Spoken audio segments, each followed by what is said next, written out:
Welcome back to another episode of Rock Boys Football, continuing to take a look at some programs across the country and taking a look at their best case scenarios in 2023. And there might not be a more fun team to talk about in terms of what if it all works out than the Texas Longhorns. Dill, we've said it. I don't want to get up here and say Texas is back because, quite frankly, I think the Texas fans are tired of hearing about that too. That being said, the roster that they have heading into 2023, you talk about the firepower to bang with Georgia, to bang with Alabama. A few teams have it. Texas is one of those teams. Going to be diving into the reasons why the best case scenario might happen. Now, before we do, just want to say thank you to you guys. It's been a blast doing the offseason, talking about this kind of stuff. This is peak offseason conversations. As a Michigan fan, I spend the 9 months of the offseason just talking about how Michigan's going to win a national title. We're digging into Texas and talking about their best case scenario. Dale, I'm going to kick this one off to you, and I'm going to ask you a simple question. What's Texas's best case scenario in 2023 if it all comes together? I mean, you look at how talented this roster is. It's hard to say this team can't win a national title. 100%. And honestly, like the culture shift that's taken place in Texas is like a 180. I mean, they used to be, a very fairly labeled a softer team, a team that couldn't play physical when they met an Alabama or something like that. That team under Sark, and not a guy who you think of as like a hard-nosed, beat-you-up coach, but on both sides of the ball, that team is really tough. And the real reason is everyone knows they have just so much skill. The skills, that's been there for Texas. The reason why I'm throwing up the hook'ems this year is this is the best they've been in the trenches since I can remember, right? And so when you talk about is Texas back, like this is a unit where you've always had the skill position on the offensive line, on the defensive line. I think they are legitimately a national title contender. And quite frankly, that's where I want to start on this offensive side of the ball where you do have, I'd maybe put Georgia and Michigan above their offensive line. And that's a toss-up. Like Texas has an argument to have one of the better offensive lines in the country. Their run game is going to benefit from it. But I think more importantly, pushing the ball downfield, Quinn Ewers with those talented wide receivers, that's what I think might have the best benefit of this dominant offensive line in 2023. Because again, you look at that wide receiver room, it might be the best in the country. And I know people are going to say Ohio State, and Ohio State's really good, but I think Texas is right up there. I think people don't realize Adonai Mitchell, healthy Adonai Mitchell for a whole year, he might be wide out too in this first round draft pick. 100. You might have the 2 and 3, Dylan. I know you're low on Emeka Egbuka for Ohio State. You might have the second and third best wide receivers in the whole entire country if both Xavier Worthy and AD Mitchell can stay healthy in 2023. And then you talk at the tight end spot, you might have No. The national media, all the pundits have gone long enough ignoring Jordan Whittington. One of my favorite players on this Texas team. Jordan Whittington deserves to be talked about much, much more than he is. And Coach Sark said 2 years ago Jordan Whittington was the best wide receiver on the team before he got hurt. And he's a guy that running back body works that slot beautifully. I think Jordan Whittington is not just a third fiddle to this wide receiver trio. He's going to be a massive part of the offense. And Dale, you might also have to shout out Isaiah Nair, Jonte Cook, the true freshman. But now I will let you continue with the hype train around JT Sanders because this is a hype train episode. Yeah, and it is fair to throw Whittington in there. Obviously, he did have a bit of a breakout year, and he'd struggled for injuries for a while, and then he got to be a healthy season. To be that big and that athletic, that's a problem. And then Ja'Tavion Sanders, that's just Quinn Ewers' guy, it feels like. Always, when it was like 3rd and 5, 3rd and 6, 3rd and 7, it was going to Ja'Tavion Sanders. He would get open. He creates his matchups. Just a prototypical tight end you want for an offense, especially one that is heavy on the explosiveness at the wideout spot. Yeah, there's not many game-changing tight ends. You have Brock Bowers. I could be talked into throwing JT Sanders in kind of that elite tight end group category if he kind of plays to what I think he can do in 2023. The pass catchers, Dill, you might be right. I don't know. Like Ohio State's elite. You have Marvin Harrison Jr. He might just be the best. He might make up the best wide receiver room. How good AD Mitchell is. AD Mitchell is, again, if he stays healthy, he's going to he didn't catch for a zillion yards on this Texas team.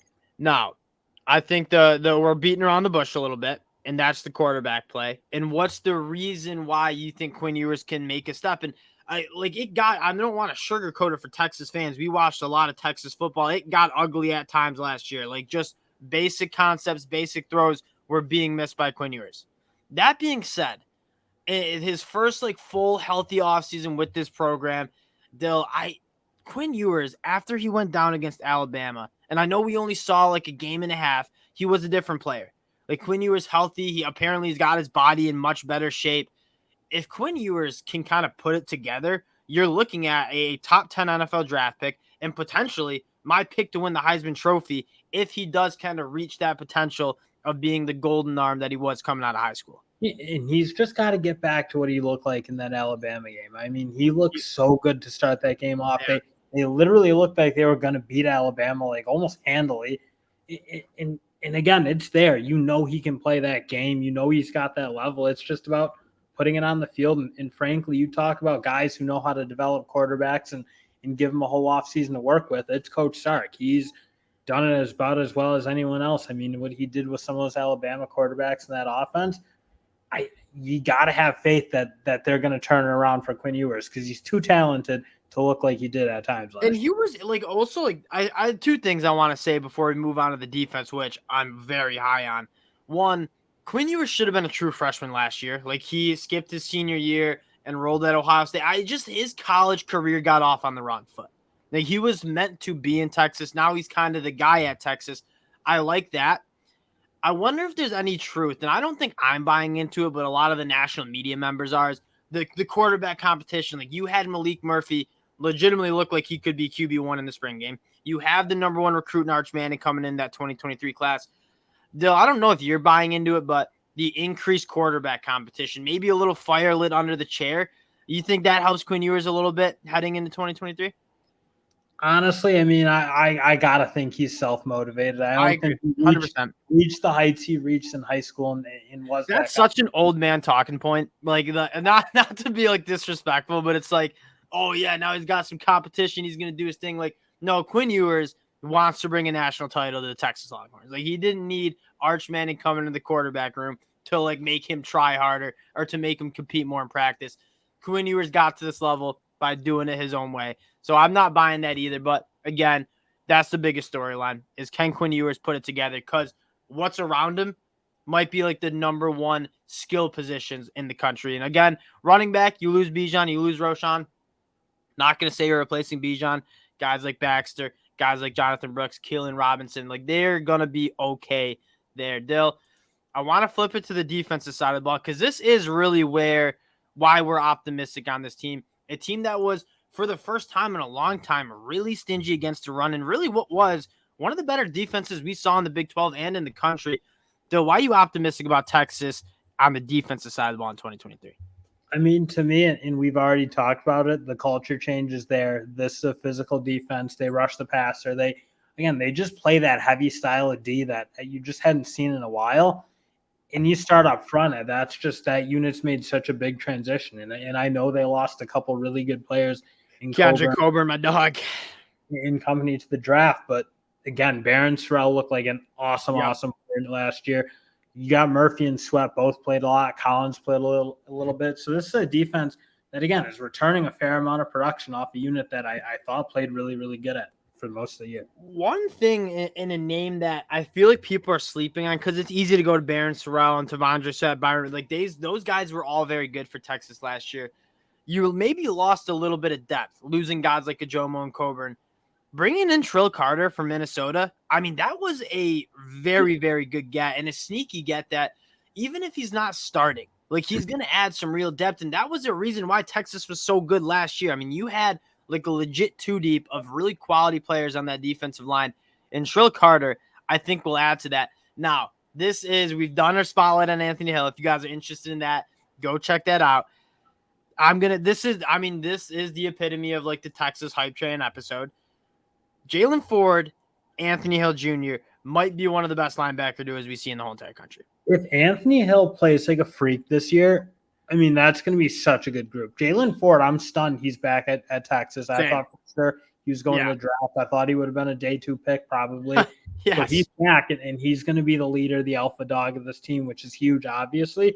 And frankly, I think his presence alone should help Anthony Hill a ton, just like nobody better in the country to learn on under than what Jalen Ford can bring.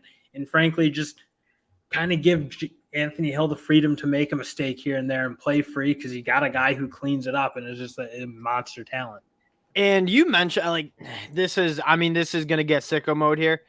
Anthony Hill Jr., I think, could have a very Harold Perkins-ish freshman season. Anthony, you watch Anthony Hill at the high school level, and I get it. I'm a recruiting nerd, maybe hyping up the true freshman too much. Anthony Hill blitzes off the edge, blitzes the A-gap, drops back in coverage. How versatile Anthony Hill is as a off-ball linebacker and how many things he can do made me think of Harold Perkins in a lot of ways and how LSU let him do all sorts of things. And I think you made a great point. Like, having a stalwart linebacker like a Jalen Ford lined up next to Anthony Hill is going to let, not only can I learn from arguably the best linebacker in the country, but I'm going to be able to play free because I know my running mate is elite in Jalen Ford. If Anthony Hill can do that, can have a Harold Perkins-esque year, you're talking about a really special front seven. And then getting to the secondary, they did a phenomenal job retooling this in the transfer portal. There's some young guys like Terrence Brooks I'm also very excited about, Dill. Secondary, like all three phases of this defense, the defensive line, the backers, and the secondary, it looks pretty damn good. And they'll have a nice experienced unit now in the secondary, a unit that frankly played good for the most part, but did make too many mistakes at the end of the day. If you just play solid and don't make mistakes, because it's too talented of unit to be really bad. I mean, you got a handful of pros. I think Gavin Holmes is awesome coming from Wake Forest. This unit should be good again. It's just don't make mistakes. And that was the one unit that maybe gave up a little bit more than you kind of thought. Maybe looked like the old Texas at times. Texas fans, as a Wake Forest guy, that was evil what y'all did, but you guys got a good one in Gavin Holmes. Like, Gavin Holmes is a legitimate, I think, all Big 12 kind of cornerback. You mentioned the mistakes, limiting the mistakes. I think bringing in redshirt senior, fifth-year guy Jalen Catalon, who we've seen play till 2 years ago. We were talking Jalen Catalon as a top 50 pick in the NFL draft, one of the best safeties in the draft class. The last 2 years, he just hasn't really been able to stay healthy. If you get a healthy Jalen Catalon in that back end, it is really a premier secondary group too. And I don't mean to mention every Texas player on this roster, but I love Jahad Barron at that kind of nickel, and I love Terrence Brooks, the young cornerback. Like, there are so many players that I love from Texas, not even on those two trenches that I'm so high on.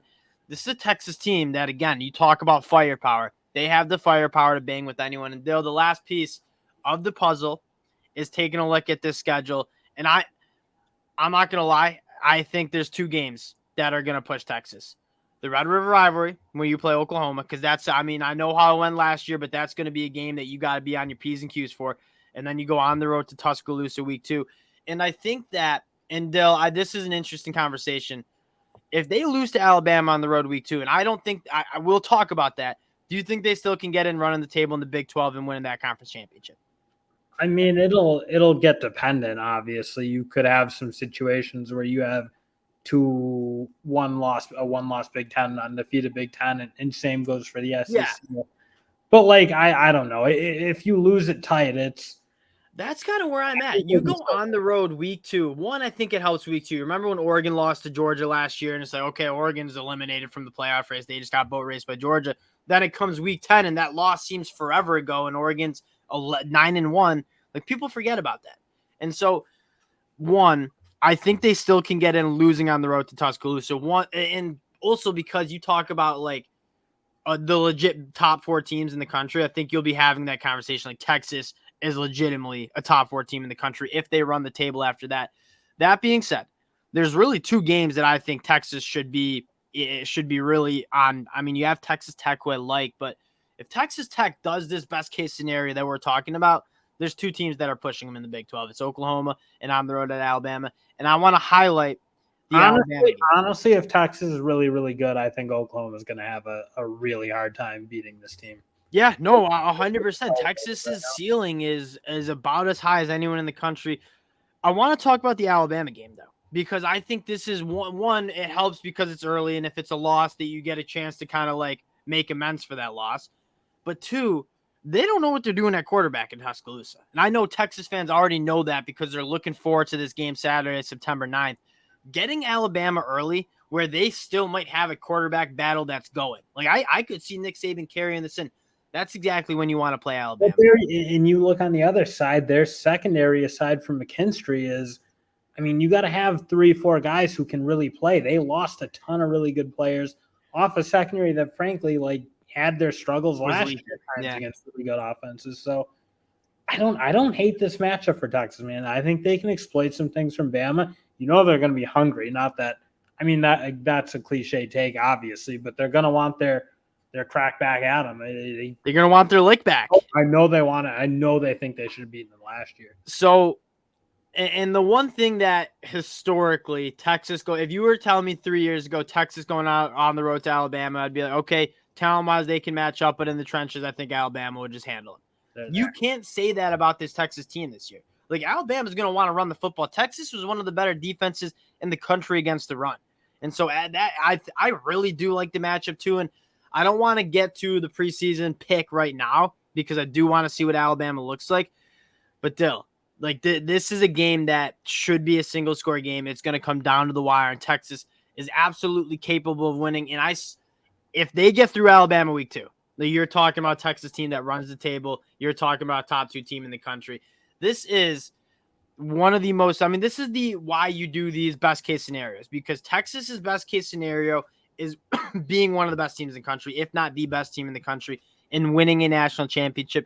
Truly believe they have the firepower to do so. We'll leave it on that. Appreciate you guys rocking with the boys. And if you do enjoy the content, consider subscribing to the channel. Appreciate y'all. And we'll talk to you guys later. Peace.